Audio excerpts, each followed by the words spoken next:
Does the electron truly exist before we observe it? Just pause and think about that for a second.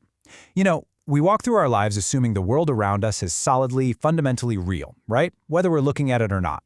But what if the very fabric of the universe actually behaves entirely differently? What if the literal building blocks of reality are just ghostly possibilities until the exact moment you measure them?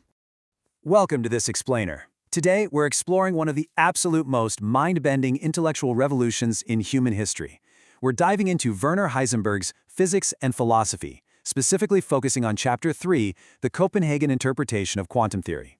Honestly, this is the framework that didn't just change physics, it fundamentally rewired what we consider reality to be. Okay, let's dive into this. To make sense of it all, we're going to follow a clear 5-step path. First up, the quantum shock. Second, Heisenberg's uncertainty. Third, the classical language paradox. Fourth, probability and the possible. And finally, observation creates reality. So, let's jump right into Chapter 1, the quantum shock. Back in the 1920s, physicists had this really dramatic realization. They figured out that the microscopic realm completely defies the rules of the visible universe. I mean, think about the classical world of Newton and Einstein. It's a predictable, objective reality. A place where, as Einstein famously put it, God does not play dice. But then, smash cut to the newly discovered quantum world of Heisenberg and Niels Bohr. Down at the atomic level, things are chaotic, they're governed by probability, and get this, they are completely dependent on the observer. An electron moving from point A to point B simply doesn't take a definite single path like a billiard ball rolling across a table. Which brings us to our second chapter, Heisenberg's uncertainty. Now, this is Heisenberg's uncertainty principle. It states that there's a fundamental impossibility of knowing both the exact position and the exact momentum, so the speed and direction, of a quantum particle at the exact same time. And I want to be incredibly clear here, because this trips people up. This is not because our microscopes are too weak or human technology is just flawed. No, this uncertainty is a hardwired law of nature itself. It is literally baked into the very fabric of the cosmos. It actually operates exactly like a seesaw. If you set up an experiment to measure the position of an electron with super high accuracy, your accuracy for its momentum instantly drops. You completely lose track of where it's going. And conversely, if you measure its speed accurately, well, its exact position becomes a total blur. The particle simply refuses to possess both definite properties simultaneously. It's wild. Mathematically, this relationship is expressed as delta x times delta p is greater than or equal to h, which is Planck's constant. Now, Planck's constant is an incredibly, unbelievably tiny number, which is exactly why we don't notice this uncertainty when we're, say, tossing a baseball or driving a car down the highway.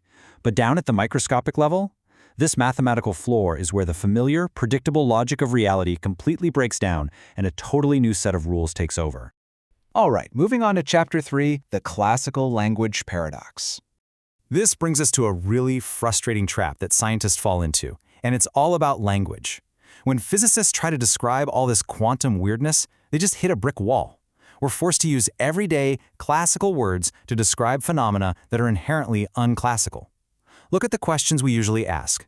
We ask, is the electron a wave? Or is the electron a particle? But the actual truth is, it's neither. It doesn't behave like a wave on the ocean, and it doesn't behave like a speck of dust. Yet we have absolutely no other words in our human vocabulary to describe it. Heisenberg perfectly articulated this dilemma.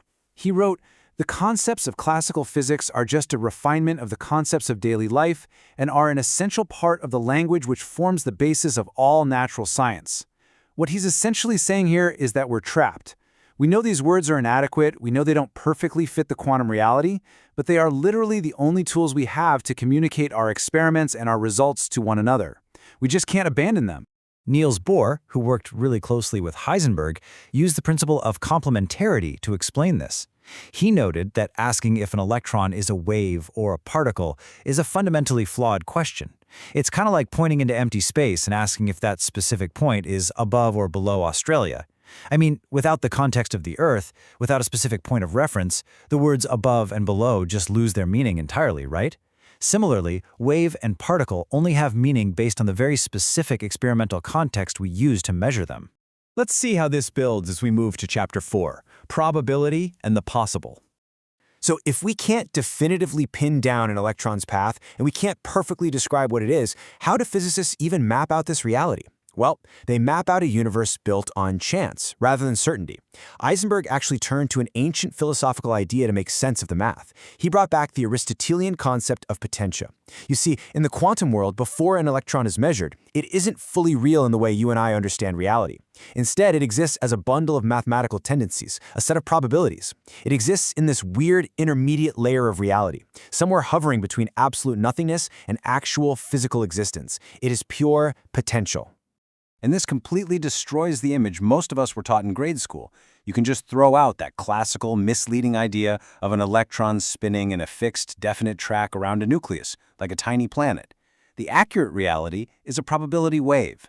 It's a mathematical cloud of statistical possibilities that only tells us the likelihood of where an electron might be if we actually decide to look for it. Which brings us to the grand finale, Chapter 5, Observation Creates Reality. Let's walk chronologically through exactly how a quantum event unfolds according to Heisenberg. Step 1, we start with the initial state, which is just a big set of possibilities. Step 2, these possibilities are represented by the probability function, that realm of potentia we just talked about. Then comes Step 3, the act of measurement. This is the crucial interaction with a measuring device, a physical piece of reality. And finally, Step 4, that act of measurement forces the entire system into an actual reality.